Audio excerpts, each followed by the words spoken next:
Number 1 killer disease എന്നാണ് heart അറ്റാക്കിനെ പറയുക.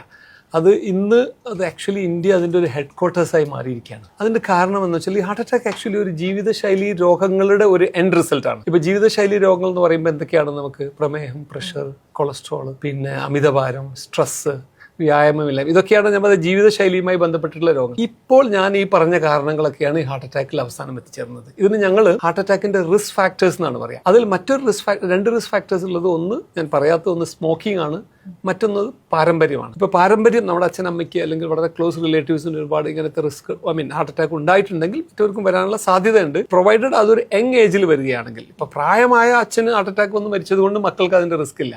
പക്ഷെ അച്ഛനൊരു യങ് ഏജിൽ ഹാർട്ട് അറ്റാക്ക് മരിച്ചതാണെങ്കിൽ മക്കൾക്ക് തീർച്ചയായിട്ടും റിസ്ക് ഉണ്ട്. അതൊരു റിസ്ക് ഫാക്ടേഴ്സ് മാത്രമാണ്. മറ്റു റിസ്ക് ഫാക്ടേഴ്സ്, ഒന്ന് ഷുഗറാണ്, രണ്ടാമത് പ്രഷറാണ്, മൂന്നാമത് കൊളസ്ട്രോൾ ആണ്, നാലാമത് സ്മോക്കിംഗ് ആണ്, അഞ്ചാമത് അമിതഭാരമാണ്, ആറാമത് സ്ട്രെസ്സാണ്, ഏഴാമത് വ്യായാമമില്ലായ്മ.